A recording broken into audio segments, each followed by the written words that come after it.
Alors bonjour et bienvenue dans ce nouvel épisode de podcast. Très content de vous retrouver aujourd'hui pour parler de création de contenu et pour vous expliquer comment est-ce que vous pouvez faire pour créer du contenu qui attire plus de clients. Je vais vous montrer les 5 erreurs que vous faites aujourd'hui avec votre contenu qui vous empêchent justement d'atteindre ces résultats et les solutions évidemment à mettre en place. Mais avant ça, j'aimerais vous remercier.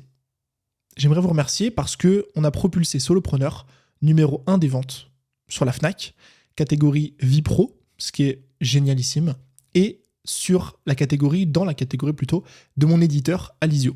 C'est-à-dire qu'on est numéro 1 des ventes chez Alizio, alors que je vais vous donner quelques livres qui sont derrière nous.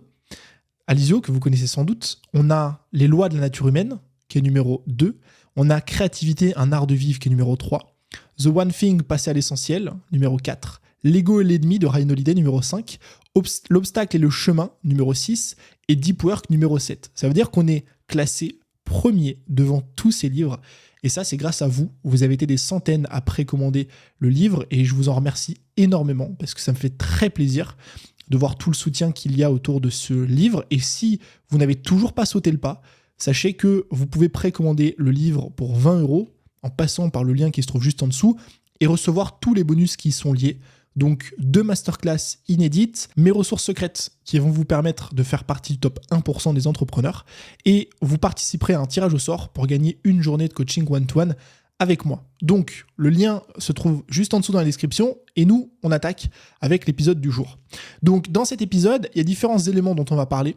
On va voir les 5 choses que vous faites mal dans votre contenu qui vous empêchent d'avoir plus de clients et les solutions à mettre en place. Mais avant ça, il faut faire une introduction qui, à mon sens, est extrêmement importante. Cette introduction, c'est comprendre la différence nette entre l'argent et les abonnés. En fait, le réflexe premier qu'on va avoir quand on veut trouver plus de clients sur les réseaux sociaux, c'est qu'on va créer du contenu.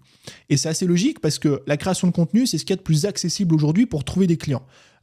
Déjà, c'est quelque chose de très puissant. Parce que ça vous permet de créer un personal branding, ça vous permet de toucher des dizaines, centaines, milliers, voire dizaines de milliers de personnes sur les différents réseaux sociaux. C'est facile à mettre en place. Si vous avez un téléphone, une connexion Internet, un ordinateur, vous pouvez créer du contenu. Ça demande très peu, entre guillemets, de compétences techniques, même si évidemment, pour créer du bon contenu, il faut quand même un peu se former, il faut quand même savoir ce qu'est une accroche, il faut être bon en storytelling, il faut avoir une bonne stratégie, ça on est d'accord, mais si je compare à la publicité c'est quand même beaucoup plus technique, il faut comprendre tous les mécanismes, et surtout, c'est gratuit. Alors oui, ça vous demande des efforts, oui, ça vous demande du temps, mais on n'a pas besoin d'investir des dizaines de milliers d'euros dans du matériel, des équipes, dans de la publicité, peu importe. Et en fait, c'est cet effet levier-là qui fait que autant de personnes aujourd'hui cherchent à trouver des clients sur les réseaux sociaux en postant du contenu. Maintenant, tout le monde fait la même erreur avec ce phénomène, c'est que quand on va créer du contenu, on va avoir un seul et unique focus en tête, c'est le nombre d'abonnés. Et si on a ce seul et unique focus en tête, c'est parce qu'au début, quand on se lance, pour passer de 0 à 500 € par mois, eh bien souvent, notre nombre d'abonnés, c'est-à-dire le nombre d'abonnés qu'on a sur les réseaux, le nombre de personnes qu'on touche au quotidien, le trafic qu'on va avoir, en général, va être corrélé aux résultats qu'on obtient. C'est-à-dire qu'aujourd'hui, on peut estimer que si vous avez entre 0 et 200 abonnés, vous allez gagner à peu près tant d'euros. Si vous avez entre 500 et 1000 abonnés, 2 fois plus, etc. C'est-à-dire qu'au début, quand vous allez vous lancer, cette corrélation, elle est vraie et elle existe. Le souci, c'est que plus on avance, plus on touche de personnes, plus on a de trafic, plus on a de leads, plus on a d'abonnés, moins cette corrélation est forte. Et au bout d'un moment, elle est même inexistante. Et le problème, c'est qu'il y a beaucoup d'entrepreneurs qui persistent dans cette idée de constamment créer du contenu pour les vues, constamment créer du contenu pour l'ego, constamment créer du contenu pour les likes et pour avoir plus d'abonnés, alors qu'au bout d'un moment, passer un certain cap, un certain palier qu'on atteint, croyez-moi, très vite, autour des quelques milliers d'abonnés seulement, eh bien cette corrélation n'existe plus. Et c'est ce qui fait qu'en fait, on se concentre sur le mauvais objectif. C'est-à-dire qu'on crée du contenu pour avoir plus de reach, d'abonnés, de vues, de likes et pour flatter notre ego, alors qu'on devrait se concentrer sur le fait de créer du contenu pour avoir plus de clients. Et donc la première chose que vous devez comprendre, c'est ce phénomène. C'est-à-dire que vous devez casser cette croyance selon laquelle, si vous voulez continuer à développer votre business, il vous faut forcément plus d'abonnés. C'est absolument faux. À partir du moment on peut essayer de mettre un chiffre autour de 3, 4, 5 000 abonnés. À partir du moment où vous avez cassé ce chiffre-là, cette barrière, que ce soit sur Instagram, sur YouTube et le chiffre est même bien plus bas sur d'autres plateformes, par exemple comme le podcast ou le newsletter, à partir du moment où ce chiffre a été dépassé, la corrélation n'existe quasiment plus, ce qui fait qu'en fait, si aujourd'hui vous avez 10 000 abonnés et vous voulez doubler votre chiffre d'affaires, ça n'a plus rien à voir avec le fait de doubler votre audience. Donc arrêtez de rester bloqué dans cette croyance et dans cette matrice et commencez à vous concentrer sur d'autres éléments. Donc il existe aujourd'hui 5 choses, et évidemment bien plus encore, que vous faites probablement mal dans votre contenu et que vous devez changer si vous voulez obtenir des résultats et trouver plus de clients. La première chose que vous faites et que vous devez absolument arrêter de faire, c'est ce qu'on vient de voir. C'est-à-dire créer du contenu tendance. Alors quand je dis créer du contenu tendance, c'est créer du contenu qui a pour but d'atteindre un objectif uniquement d'ego. C'est-à-dire qu'on va voir passer une vidéo YouTube d'un concurrent qui fait la même chose que nous, ou même dans une autre thématique qui n'a absolument rien à voir. On va voir passer un réel tendance, un TikTok tendance, une personne qui a cartonné parce qu'elle a eu un certain concept, etc. Et le premier réflexe qu'on va avoir, c'est de se dire « Ok, je vais faire la même chose.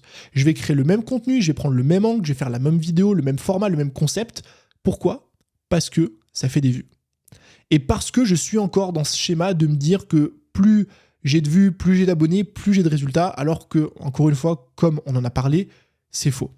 Et donc la première chose que vous devez faire, c'est sortir de cette matrice, de courir constamment après les contenus tendances, après les sujets tendances, et essayer de copier uniquement ce qui marche chez les autres. Et quand j'entends ce qui marche, ça veut dire ce qui fait des vues, et vous concentrer sur un autre format de contenu qui n'a absolument rien à voir avec les vues, mais qui a beaucoup plus à voir avec les résultats de vos clients et donc l'argent que vous allez pouvoir générer.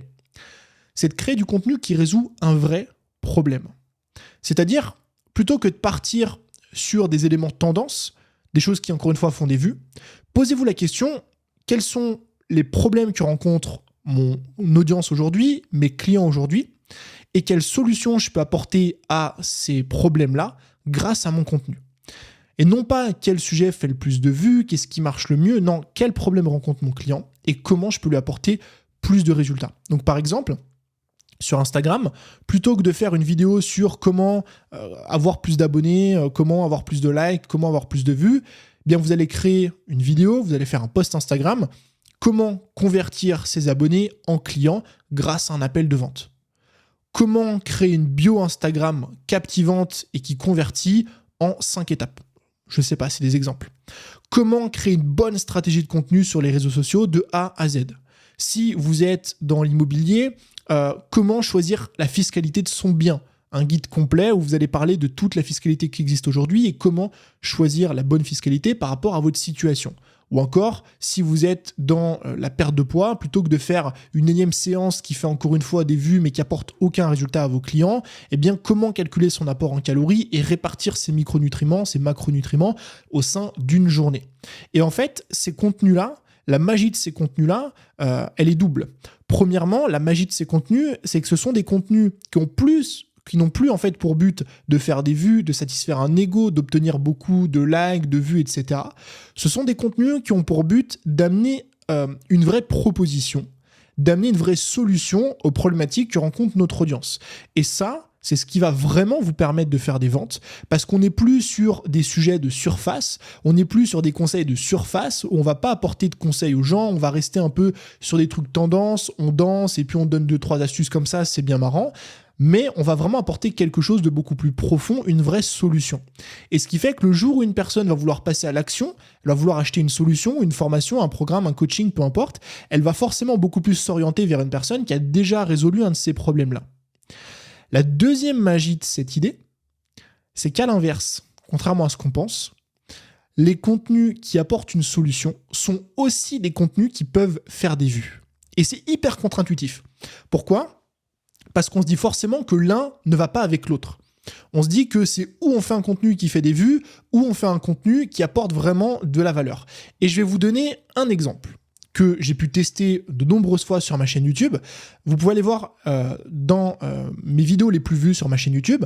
Il existe une vidéo qui a dépassé le demi-million de vues, ce qui est énorme dans ma thématique.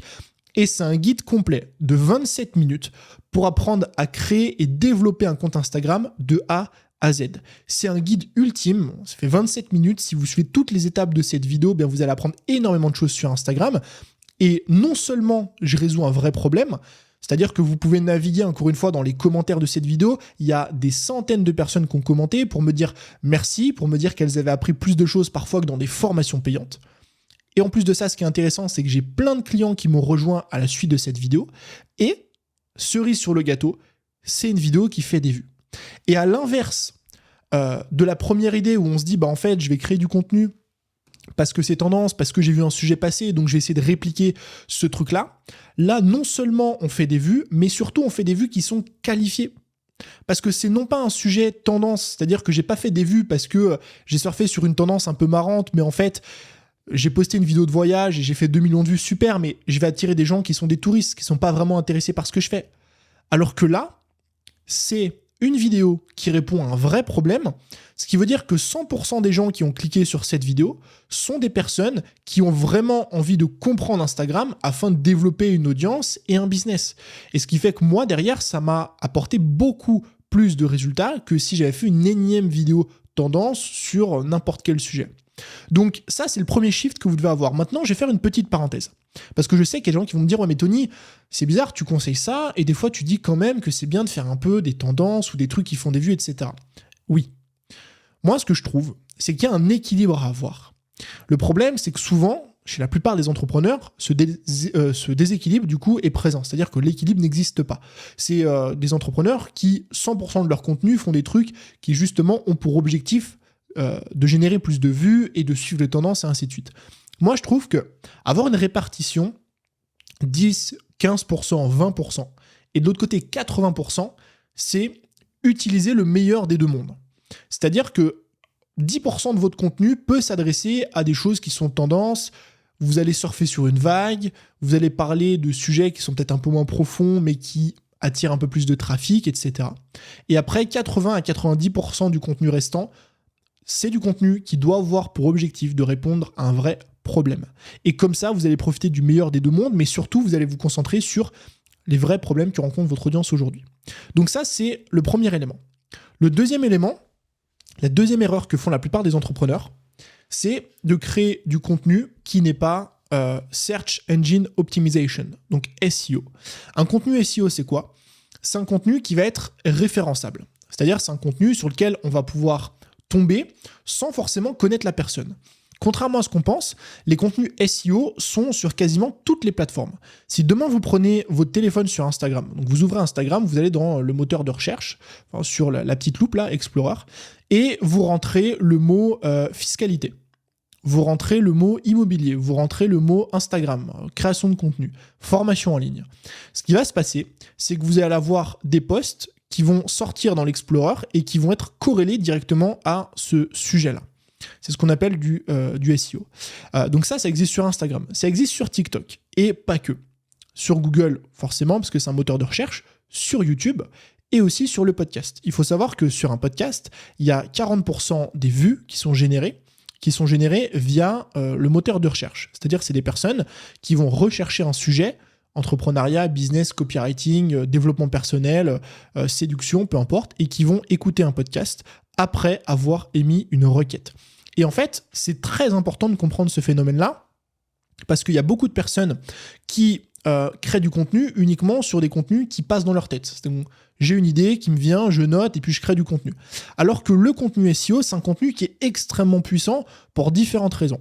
La première, c'est que le contenu SEO, il permet quoi ? Il permet d'obtenir du trafic gratuit et sans effort. C'est-à-dire que quand vous faites une vidéo YouTube qui est optimisée pour le SEO, eh bien, c'est des personnes qui vont vous découvrir continuellement. Moi, j'ai des vidéos tous les jours qui génèrent 500 vues depuis des années parce que j'ai basé ces vidéos sur des requêtes que tapent mes abonnés ou mes clients idéaux sur YouTube. Ce qui fait que cette vidéo ressort et la personne consomme mon contenu. Donc, c'est encore une fois des résultats gratuits tous les jours en automatique. La deuxième chose, c'est que, encore une fois, pour connecter un petit peu les différents points, en général, les contenus SEO sont des contenus qui répondent à un problème. Pourquoi ? Parce que quand on tape une requête, c'est souvent qu'on se pose une question. Les requêtes, c'est souvent des questions. Par exemple, quelle fiscalité choisir? Comment démarrer en immobilier? Comment créer un business en ligne? Comment avoir plus d'abonnés sur Instagram? Comment perdre du poids? Comment faire des abdos? Comment faire un snatch? Eh bien, ça veut dire qu'on a un problème, on émet une requête parce qu'on pose une question et on cherche une solution. Et donc, en même temps, vous pouvez créer du contenu SEO et donc, en même temps, vous apportez de la valeur à votre audience. Et donc, ces 2 points font qu'aujourd'hui, vous devriez arrêter un petit peu.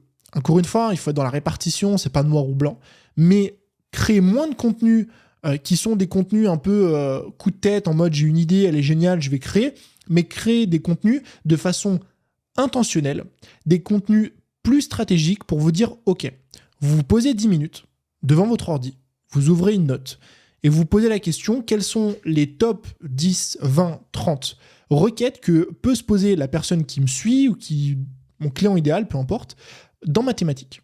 C'est quoi le top 30 des requêtes qui se posent? Si vous êtes dans l'immobilier, comment investir dans l'immobilier? Quelle est la structure à choisir? Quelle fiscalité pour l'immobilier? Comment trouver un bien rentable? Comment calculer sa rentabilité? Etc. Vous notez les 30 questions. Et là, ça vous fait une liste de 30 contenus. YouTube, podcast, Instagram, ce que vous voulez, à créer, qui sont des contenus et qui apportent de la valeur et qui sont optimisés pour le SEO. Et ensuite, le 3e et dernier point, c'est évidemment que vous devez créer ces contenus et surtout bien référencer ces contenus sur les différentes plateformes. C'est-à-dire que vous devez mettre les bons tags sur YouTube, les bons tags sur les podcasts, mentionner les différentes requêtes dans les descriptions des podcasts, des vidéos, Instagram, etc. Bon, ça, c'est des choses un peu plus techniques, mais croyez-moi, si déjà vous faites ça, ça va vous apporter beaucoup plus de résultats. Et parce que, encore une fois, on va apporter de la valeur aux gens, et donc on résout un problème, les gens seront plus à même d'acheter chez nous, et surtout, deuxièmement, parce qu'on obtient des résultats automatiques tous les jours, tous les mois, toute l'année, même s'il s'agit de contenu qu'on a posté il y a plusieurs mois, voire plusieurs années. La 3e chose que vous devez arrêter de faire, c'est d'arrêter de créer des contenus qui sont pour vous. C'est-à-dire arrêter de créer des contenus pour vous, qui vous correspondent, que vous aimez, qui sont finalement des sujets dont vous avez envie de parler. Ou, encore une fois, je le répète, c'est pas noir ou blanc, mais peut-être réduire cette portion-là pour augmenter la portion dont on va parler juste après. Encore une fois, pourquoi est-ce qu'on a ce réflexe assez commun de se dire, en fait, moi je vais créer du contenu sur les sujets dont j'ai envie de parler? Tout simplement parce que ce sont les sujets sur lesquels on se forme aujourd'hui, qui nous intéressent, et finalement, on a envie de parler de ce qui nous intéresse. Le problème, c'est qu'il peut exister un décalage net entre votre audience, donc où se situe votre audience aujourd'hui, et c'est le point suivant, on va l'aborder un peu plus en profondeur, mais où se situe votre audience aujourd'hui, et où est-ce que vous vous situez, et les différents sujets qui vous intéressent. Je vais vous prendre mon exemple. Actuellement, donc aujourd'hui, là, on est le 8 avril 2024, donc je poste cet épisode, je tourne cet épisode la veille de la publication. Je m'intéresse en ce moment beaucoup à l'investissement. Donc, sur les 12 derniers mois, j'ai fait l'acquisition de 4 appartements. J'ai investi aussi beaucoup d'argent, des dizaines de milliers d'euros, dans différents actifs, crypto, bourse, etc. Et c'est des sujets qui me passionnent, je me suis beaucoup formé dessus. Pourtant, c'est des sujets dont je parle pas. Peu, voire pas du tout. Pourquoi? Parce qu'il y a encore un énorme décalage entre ce que je fais aujourd'hui et où se situe mon audience. C'est-à-dire que mon audience, elle ne se situe pas forcément encore à ce niveau-là. Et deuxièmement, je ne suis pas suivi pour ces raisons-là. En tout cas, pas aujourd'hui, et j'ai pas envie que ce le soit. C'est-à-dire que moi, aujourd'hui, j'ai pas envie d'être associé à... j'ai pas envie qu'on m'identifie à un coach en investissement, à un investisseur, etc. Moi, j'ai envie de continuer d'avoir cette casquette de formateur en ligne, formateur business, formateur réseaux sociaux. C'est ce qui fait que je ne parle pas forcément des choses sur lesquelles je me forme aujourd'hui, que je fais au quotidien. Et donc, ce que vous devez faire, plutôt que de vous dire, OK, qu'est-ce qui m'intéresse? Qu'est-ce que j'aime faire? Quels sont les sujets qui sont intéressants pour moi et dont je devrais parler? Vous devriez plutôt vous positionner dans la tête de votre audience. Et non pas vous dire qu'est-ce qui m'intéresse, mais qu'est-ce qui peut intéresser mon audience? Quel est le niveau actuel de mon audience par rapport à ma thématique? Et comment est-ce que je peux créer du contenu qui va intéresser mon audience? Qu'est-ce que mon audience aime? Qu'est-ce qu'ils veulent consommer? Qu'est-ce qu'ils consomment au quotidien? Quels sont les sujets qu'ils adorent consommer? Et par exemple, encore une fois, je reprends mon histoire parce que c'est ce qu'il y a de plus parlant. Je fais perpétuellement, et vous le savez, des vidéos sur Instagram. Pourtant, ça fait bien longtemps que j'ai arrêté de me former sur le sujet. Ça fait bien longtemps, d'ailleurs même, que c'est plus moi qui m'occupe de ma stratégie sur Instagram. Et donc, en fait, si je continuais à me dire, en gros, je crée du contenu que sur les sujets d'actualité, donc de ma vie actuelle qui m'intéresse, sur lesquels je bosse et tout, bah, je ne créerai plus de contenu sur Instagram. Sauf que moi, et c'est des trucs que j'aime bien évidemment, mais c'est surtout des sujets qui intéressent mon audience, qui sont au cœur de mon business, et c'est important que je continue à créer sur ces sujets-là et des contenus autour de ces idées. Donc vous devez vraiment comprendre la différence entre les deux.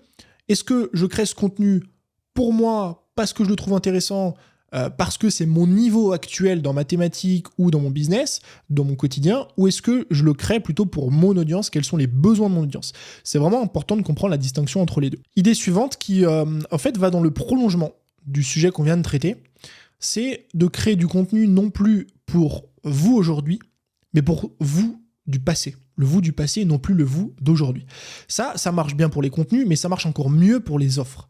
En fait, souvent, le réflexe premier qu'on va avoir quand on va créer du contenu et notamment des offres, c'est de quoi j'ai besoin, qu'est-ce qui m'intéresse, de quoi j'ai besoin aujourd'hui moi dans mon quotidien, quels sont les problèmes que je rencontre. Par exemple, je suis dans la perte de poids, je suis coach depuis 10 ans, c'est quoi les problèmes que je rencontre moi aujourd'hui en fait dans la perte de poids. Comme ça, je peux créer des contenus autour de ça et surtout des offres autour de ça. Si ça fait 10 ans que vous êtes coach, probablement que les problématiques que vous rencontrez sont des problématiques très avancées. Comment je fais pour faire un snatch si vous êtes au CrossFit? Comment je fais pour soulever 300 kg deadlift alors que je suis à 280? Comment je fais pour... Bref, vous avez compris l'idée. Alors que vous êtes beaucoup plus avancé que votre audience. Ce qui fait que si vous créez du contenu qui s'adresse au vous d'aujourd'hui et non pas au vous du passé, il va y avoir une déconnexion, un gouffre monumental entre votre audience et vos contenus. Ce que vous devez faire à l'inverse, c'est non pas créer du contenu pour votre vous actuel, mais votre vous du passé. Et donc vous posez les questions suivantes. Quelles sont les problématiques que je rencontrais quand je me suis lancé? C'est-à-dire, en gros, voilà. Moi, typiquement, je prends Instagram, j'ai sorti plein de formations sur le sujet, plein de contenus. Je me pose toujours cette question. Moi, quand je me suis lancé sur Insta, c'est-à-dire que j'avais pas de compte ni rien, j'y connaissais rien. C'est quoi les premières questions que je me suis posées? La première, c'était peut-être comment créer un compte Instagram. Je savais même pas comment faire. Est-ce que je crée un compte professionnel ou pas? Quelles photos je mets? Quelle story je publie? Qu'est-ce que je mets dans ma bio, machin? Je savais pas. Ok. Maintenant que je sais créer un compte Instagram, il est plutôt sympa. Je poste quelques photos de moi, mais faut bien avouer que ça marche pas. Donc, question suivante, comment j'ai une bonne stratégie pour poster sur Instagram? Eh bien, pour poster sur Instagram, pour avoir une bonne strat, je vais faire ça, et puis ça, et puis ça, et puis ça, et puis ça. Ok, j'ai une bonne stratégie. Maintenant, mon nombre d'abonnés, il n'augmente pas trop. Ok, comment je fais pour avoir plus d'abonnés? Etc., etc. Donc, c'est-à-dire qu'à partir du moment où j'atteins les 1000 abonnés, question suivante, comment je fais pour passer de 1000 à 10 000? Boum, je peux faire un contenu, comment passer de 1000 à 10 000? Parce que je l'ai vécu, parce que je sais comment on fait, parce qu'aujourd'hui, j'en ai 60 000. Donc, c'est vraiment important de comprendre ce truc parce que c'est peut-être le game changer dans votre création de contenu.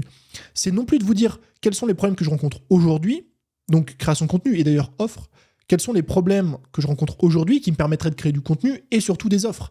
Parce qu'en fait, la meilleure façon finalement, vous, de développer votre business, d'évoluer avec votre audience et de faire surtout évoluer votre contenu, c'est d'accompagner perpétuellement votre audience à évoluer au fil des années.